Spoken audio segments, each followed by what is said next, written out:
Hey everyone, and welcome back to a brand new DreamWorks ranking here on the channel. Today I would like to stop and take the time to rank all 4 Madagascar movies, including the spin-off Penguins of Madagascar, ranked from the worst to the best. Please note that everything that I will say in this video is just my very own opinion. My list is certainly not the right list, it is just my list. And you're free to comment down below your ranking of all 4 Madagascar films, including Penguins of Madagascar, ranked from the worst to the best, just like me.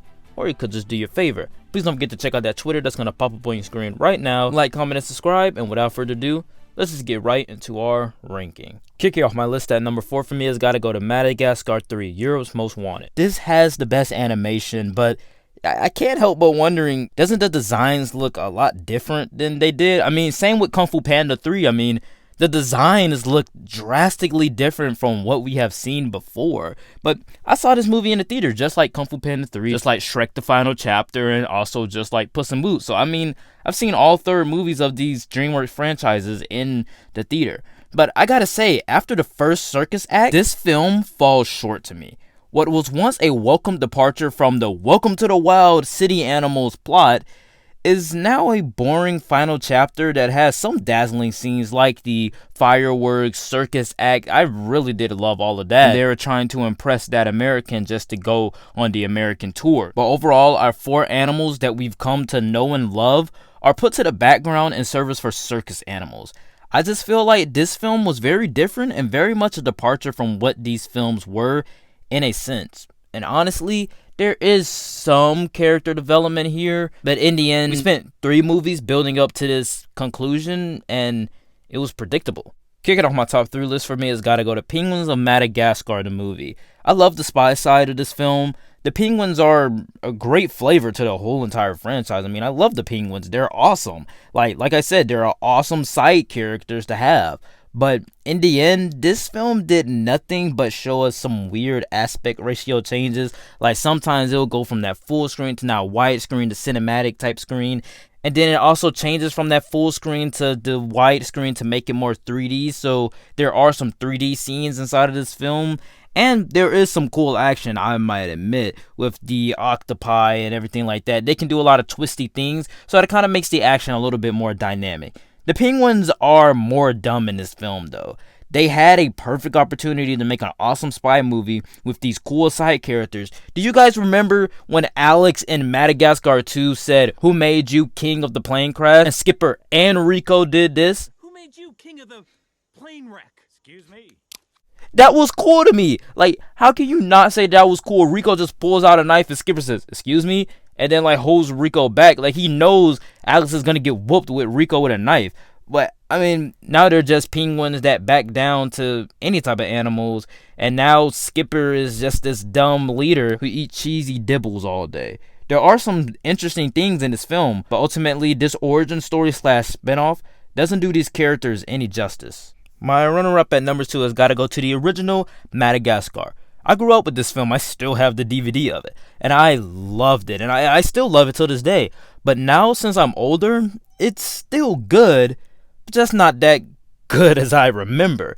This film does the trend of the franchise that I loved from the beginning, and that is that these city zoo animals are having to adapt to the wild, having to adapt to these new environments.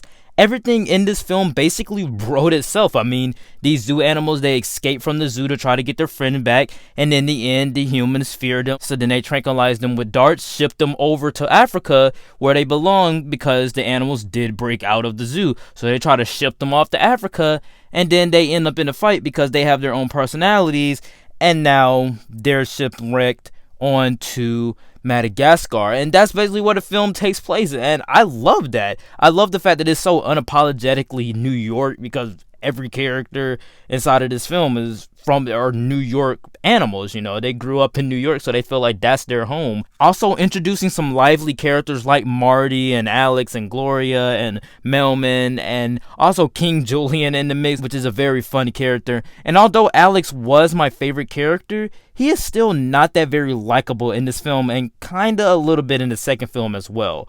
But with a great story, groovy music that you want to dance to, like "I like to move it, move it." Like, I remember that song.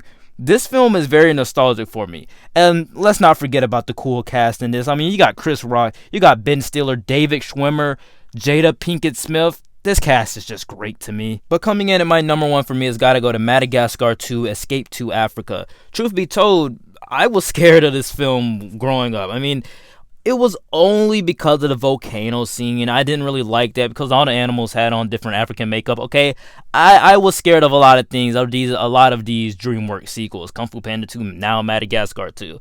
But really, the story is something great there because every character has an arc, especially Alex, who the film is mainly about.